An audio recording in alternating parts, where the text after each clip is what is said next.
9th class अपनी हिंदी की book में निकाल लीजिए पाठ।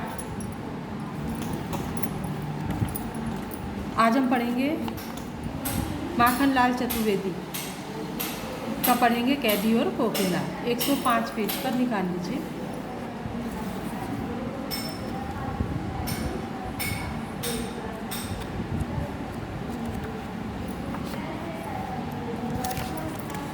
तो पाठ निकाल लीजिए माखनलाल चतुर्वेदी। तो बच्चों शुरू करें। माखनलाल चतुर्वेदी का जन्म मध्य प्रदेश के होशंगाबाद जिले के बाबई गांव में सन 1889 में हुआ। मात्र 16 वर्ष की अवस्था में वे शिक्षक बने। बाद में अध्यापन कार्य छोड़कर उन्होंने प्रभा पत्रिका का संपादन शुरू किया। वे देशभक्त कवि और प्रखर पत्रकार थे। उन्होंने कर्मवीर और प्रताप का भी संपादन किया। सन 1968 में उनका देहांत हो गया। तो माखनलाल चतुर्वेदी का जन्म कहाँ हुआ था? मध्य प्रदेश के होशंगाबाद जिले के बाबई गांव में। कब हुआ था? सन 1889। अब 16 वर्ष की अवस्था में ही ये शिक्षक बन गए, है ना। देखिए कितनी कमाई में इन्होंने टीचिंग का कार्य शुरू कर दिया था। बाद में अध्यापन कार्य छोड़ करके उन्होंने प्रभा पत्रिका का संपादन शुरू कर दिया। और क्या किया?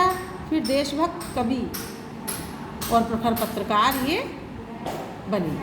उन्होंने कर्मवीर और प्रताप का भी संपादन किया। इनकी जो रचनाएं हैं वो है हिम किरीटिनी, साहित्य देवता, हिम तरंगिनी, वेणु लो गूंजे धरा। इनकी प्रमुख कृतियाँ हैं जो इन्होंने लिखी हैं। उन्हें पद्म भूषण और साहित्य अकादमी पुरस्कार से सम्मानित किया गया। माखनलाल चतुर्वेदी की रचनाएं राष्ट्रीय भावना से युक्त हैं, यानी इन्होंने जो अपनी रचनाएं लिखी हैं वो राष्ट्रीय देशभक्ति की भावना से भरपूर हैं। उनमें स्वतंत्रता की चेतना के साथ देश के लिए त्याग और बलिदान की भावना भी देखने को मिलती है। इसलिए उन्हें एक भारतीय आत्मा कहा जाता है। क्यों कहा जाता है इनको भारतीय आत्मा? भारतीय आत्मा इसलिए कहा जाता है कि इनकी जो कविताएं हैं, इन्होंने जो रचनाएं लिखी हैं, अपनी कृतियां लिखी हैं, वो देशभक्ति से ओतप्रोत हैं। और उसके साथ उन्होंने उस समय जो स्वतंत्रता की लड़ाई चल रही थी, स्वतंत्रता की चेतना के साथ साथ देश के लिए उन्होंने त्याग और बलिदान की भावना उसमें मिलती है। इस उपनाम से उन्होंने कविताएं लिखी हैं, यानी कौन सा उपनाम? एक भारतीय आत्मा, ये इनको उपनाम मिला है। इस उपनाम से ही उन्होंने कविताएं लिखी हैं। वे एक कवि कार्यकर्ता थे और स्वाधीनता आंदोलन के दौरान कई बार जेल गए। उन्होंने भक्ति, प्रेम और प्रकृति संबंधी कविताएं भी लिखी हैं। चतुर्वेदी जी की कविता में शिल्प की तुलना में भाव को अधिक महत्व देते हैं।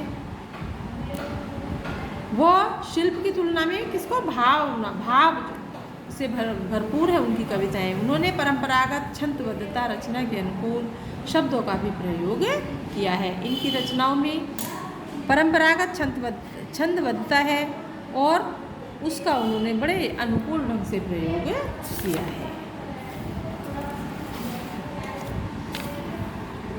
अब जो ये पढ़ेंगे आप कैदी और कोकिला, इसमें क्या है? ब्रितानी उपनिवेशवाद के शोषण तंत्र का बारीक विश्लेषण करती, यानी उस समय जो शोषण हो रहा था, ब्रिटिश जो शासन चल रहा था और वो हम भारतीयों का शोषण कर रही थी, उसका विश्लेषण करती कैदी और कोकिला कविता इनकी लोकप्रिय रही है। यानी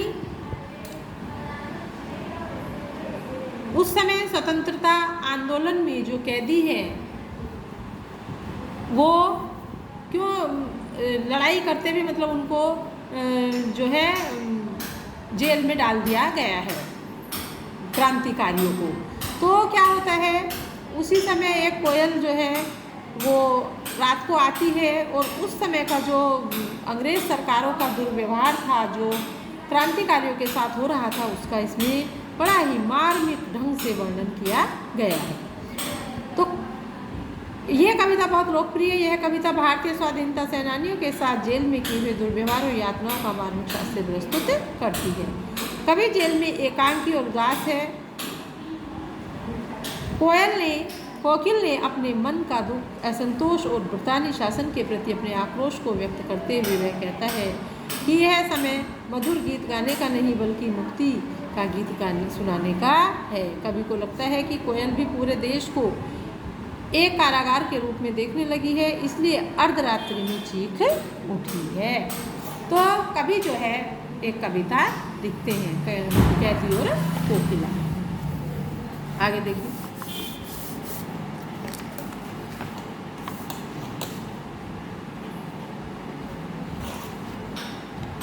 क्या गाती हो, क्यों रह जाती हो, कोकिल बोलो तो, क्या लाती हो, संदेशा किसका है, कोकिल बोलो तो। क्या कहते हैं, यानी जो क्रांतिकारी हैं वो किस में, जेल में बंद हैं। उस समय दिन भर उनको यातनाएं सहनी पड़ती हैं, तो रात को उनको नींद भी नहीं आती है। तो कभी भी जेल के अंदर है, मतलब कभी भी एक क्रांतिकारी है और वो जेल में है, उसी समय अर्धरात्रि के समय एक कोयल जो है कू कू करके गाती है। तो वो जो है कोयल से पूछते हैं, क्या गाती हो, क्यों रह जाती हो, कोकिल बोलो तो, हे कोयल तुम क्या कहना चाहती हो, अपने इस मधुर आवाज़ में गा गा करके क्या सुना रही हो, और तुम गाती हो और फिर चुप हो जाती हो।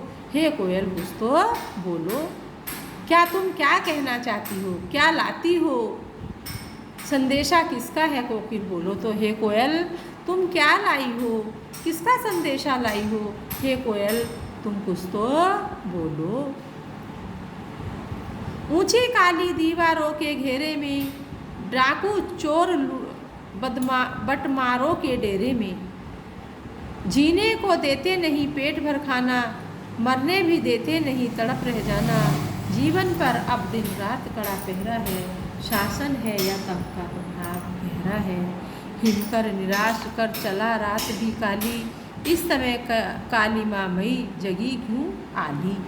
क्या कहते हैं कभी कहते हैं कि ऊंची काली दीवारों के घेरे में, ये जो जेल है जहाँ पर कैदियों को बंद किया गया है, स्वतंत्रता सेनानी आंदोलनकारियों को जहाँ रखा गया है, उसके ऊंची काली दीवारों के घेरे में, ये कोयल तुम यहाँ ऊंची ऊंची और अंधकार से जो काली हो रही हैं, अर्धरात्रि के समय ऊंची ऊंची इन काली काली दीवारों के घेरे में, जहाँ पर कौन रहते हैं, चोर रहते हैं, डाकू रहते हैं, बदमाश रहते हैं, यहाँ तो उन्हीं का वास, डेरा माने वास है, यहाँ पर चोर डाकू लुटेरों और अपराधियों का ही वास है, जहाँ पर जीने को देते नहीं पेट भर खाना। ये कोयल यहाँ पर जीने के लिए पेट भर खाना भी नहीं देते।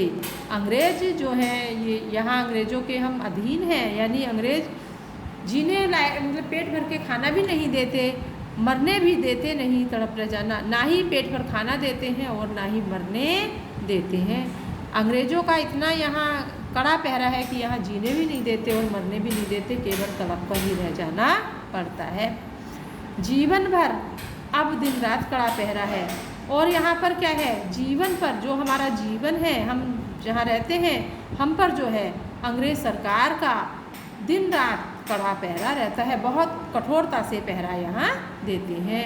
शासन है या तम का प्रभाव गहरा है, इनका क्या है, शासन अंग्रेज सरकार का शासन भी काला है, और जो तम का प्रभाव गहरा, और जो अंधकार है अंग्रेज शासन का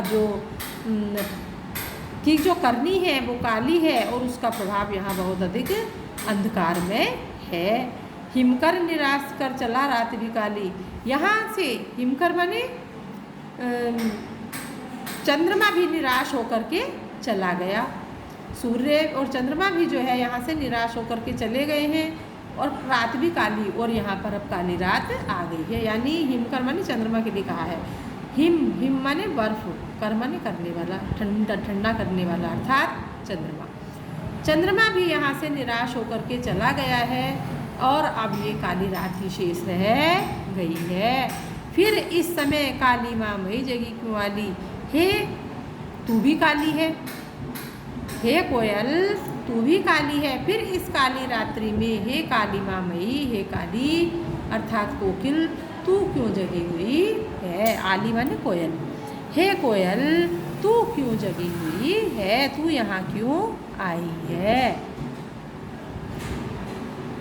क्यों हुक पड़ी वेदना बोझ वाली सी, कोकिल बोलो तो क्या लूटा।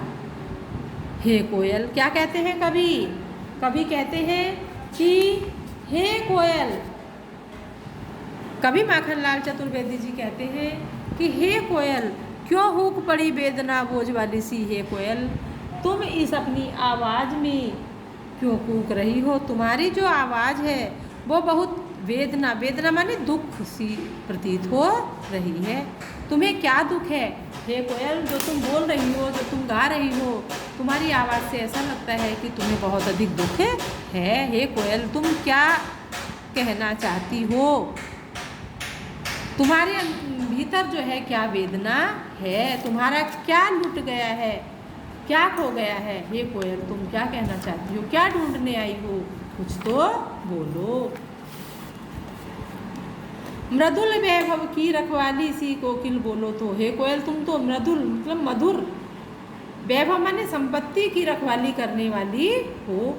तुम तो खुले आसमान में, मृदुल वैभव का है यहाँ, खुले आकाश में, खुले वैभव में, प्राकृतिक जो संपत्ति है उसमें रहने, उसकी रखवाली सी हो तुम यहाँ क्यों आई हो। हे कोयल कुछ तो बोलो।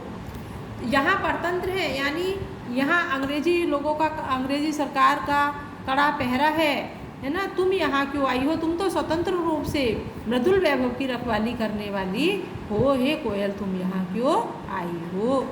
क्या हुई बावली अर्धरात्रि को चीखी, कोकिल बोलो तो।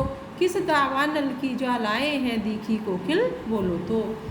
अरे कोयल क्या तुम बावली हो गई हो, जो आधी रात के समय चीख रही हो। कवि कहता है कि हे कोयल क्या तुम बावली हो गई हो, जो आधी रात के समय चीखी हो। हे कोयल कुछ तो बोलो। क्या तुमने कहीं दावानल, दावानल अग्नि क्या होती है, दावानल एक जंगल की आग होती है ना, जो जंगल में लग जाती है तो वो फिर बुझती नहीं है, उसकी ज्वालाएं बहुत ऊंची ऊंची चलती हैं, है ना। तो क्या कहता है कभी, किस दावानल की ज्वालाएं हैं देखी। हे कोयल क्या तुमने किसी दावानल अग्नि को लगते हुए उसकी जो ज्वालाएं हैं, जो लपटें हैं, ज्वालाएं माने लपटें, लपटें उठती हुई तुमको दिखाई दे गई हैं, उसको देख करके तुम भयभीत हो गई हो। हे कोयल क्या हुआ, कुछ तो बोलो। अब कभी कहते हैं, क्या देख न सकती जंजीरों का गहना, हथकड़ियाँ क्यों यह ब्रिटिश राज का गहना। कोल्लू का चर्रक छू जीवन की तान, गिट्टी पर अंगुलियों के लिखे गान। हूँ मोट खींचता लगा पेट का पर जुआ, खाली करता है ब्रिटिश अक्कड़ का कुआ। दिन में करुणा क्यों जगे रुलाने वाली, इसलिए रात में गजब ढा रही आली। क्या कहते हैं कवि, कवि कहते हैं कि हे कोयल हमें यहाँ दिन भर बहुत कड़ी मेहनत करनी पड़ती है। अंग्रेज जो शासक है, अंग्रेज के जो शासन है यहाँ पर, हमसे दिन भर कड़ी मेहनत करवाते हैं। क्या देख ना सकती, जो ये हमारी जंजीरें पड़ी हुई हैं, हमारे हाथों में पैरों में बेड़ियाँ हैं, हाथों में हथकड़ियाँ हैं, तो हे कोयल क्या तुम इसको देख नहीं सकती हो, है ना। यह तो ब्रिटिश राज का दिया हुआ, ब्रिटिश सरकार का दिया हुआ, अंग्रेजों का दिया हुआ हमारे लिए गहना है। ये जो ये हमने हाथों में हथकड़ियाँ और पैरों में बेड़ियाँ पहन रखी हैं, ये हथकड़ी और बेड़ी नहीं है, यह क्रांतिकारियों की शान है, उनका जेवर है। ये तो क्रांतिकारियों का जेवर है, आभूषण है, क्योंकि ये ब्रिटिश राज का गहना, ये तो ब्रिटिश मतलब शासन ने हमें गहने के रूप में, तोहफे के रूप में दिया है। कोल्लू की चर्रक छू जीवन की तान, गिट्टी पर अंगुलियों के लिखे निशान। हे कोयल दिन भर हमें क्या है, कोल्लू में चर्रक चू करके चलता है, कोल्लू में पेला जावर जाता है। हम इस चर्रक चू जो तान है इसको सुनते हैं, यही हमारे जीवन का गाना है, जीवन का यही गान है। गिट्टी पर उंगलियों के लिखे निशान, और जब हम दिन भर पत्थर को कूटते हैं, पत्थर की गिट्टी बनाते हैं और उससे हमारी उंगलियां जो है घाव हो जाती हैं, तो ऐसा लगता है कि जैसे गिट्टियों पर अंगुलियों के लिखे गान, और हमारी उंगलियों से जो है इन गिट्टियों पर गाने लिखे गए हैं। स्वतंत्रता के गाने यानी आज़ादी के गान लिखे जा रहे हैं। हूँ मोट खींचता लगा पेट पर जुआ, क्या है दिन भर, क्या है मोट खींचता, यानी जो पानी निकाला जाता है कुएं से, उसमें बांध करके यानी बैलों से निकाला जाता था। लेकिन उसमें क्या कर रहे हैं ये अंग्रेज शासक, ये क्या कर रहे हैं कि हमारे पेट पर जो है जुआ बांध दिया है, और दिन भर क्या है हम क्या खींचते हैं, कुएं से पानी खींचते रहते हैं, यानी पानी खींचते हैं। तो ऐसा लग रहा है हे कोयल, ऐसा लग रहा है जैसे कि हम ब्रिटिश अकड़ का कुआं खाली कर रहे हैं। ब्रिटिश जो अभिमान है, ब्रिटिशों में जो अंग्रेजों का जो अभिमान है उसको हम खाली कर रहे हैं, अर्थात उनके अभिमान को तोड़ रहे हैं। दिन में करुणा क्यों लगे जगे रुलाने वाली, इसलिए रात में गजब ढा रही आली, कि हे कोयल तुमको दिन में आना तो अच्छा नहीं लगता, दिन में करुणा करने के लिए आना मतलब अच्छा नहीं लगता, दिन में करुणा क्यों जगे रुलाने वाली। हे कोयल तुम तो रुलाने वाली हो, इसलिए दिन में तो करुणा करने के लिए नहीं आती हो, तो तुम रात को आती हो, इसलिए रात में गजब ढा रही। हे कोयल इसलिए तुम रात्रि के समय आ रही हो, क्योंकि दिन में तो तुम करुणा नहीं कर सकती, दिन में तुमसे नहीं देखा जाएगा, जो हम पर अंग्रेज सरकार जुल्म ढाते हैं वो तुमसे नहीं देखा जाएगा, इसलिए तुम रात को ही आकर के गा रही हो, हे गजब कर रही हो, है ना। हे कोयल तुम तो गजब कर रही हो कि रात को आती हो, दिन में नहीं आती हो। इस शांत समय में अंधकार को भेद रो रही क्यों, कोकिल बोलो तो चुपचाप मधुर विद्रोह के बीच इस भांति बो रही क्यों, कोकिल बोलो तो। क्या कहते हैं, इस शांत समय में ये कोयल अर्धरात्रि को, काली शांत रात्रि है जब चंद्रमा भी चला गया है ना, इस अर्धरात्रि को इतने शांत समय में अंधकार को भेद करके, यानी अंधकार को चीरती हुई रो क्यों रही हो। तुम्हारा जो रुदन है ये अंधकार को भेद करके यहाँ आ रहा है, हे कोयल कुछ तो बोलो। इस अर्धरात्रि के समय शांत, जब एकदम वातावरण शांत है, कोई जाग नहीं रहा है, सब सो गए हैं, तो तुम इस समय अर्धरात्रि को, अंधकार के समय जो तुम्हारा रुदन है ये अंधकार को भेदता हुआ आ रहा है, तुम क्या कहना चाहती हो हे कोयल कुछ तो बोलो। चुपचाप मधुर विद्रोह भी इस भांति बो रही क्यों, कोकिल बोलो तो। हे कोयल तुम भी क्या अंग्रेजों के खिलाफ विद्रोह कर रही हो। हे कोयल क्या तुम भी चुपचाप ही अंग्रेजों के खिलाफ मधुर विद्रोह कर रही हो, या विद्रोह के बीज बो रही हो। इस भांति ऐसा मतलब बो रही क्यों हो, तो तुम चुपचाप रह करके ये अंग्रेजों के विरुद्ध लड़ाई में हिस्सा क्यों ले रही हो। हे कोयल कुछ बोलो तो, हे कोयल कुछ तो बोलो।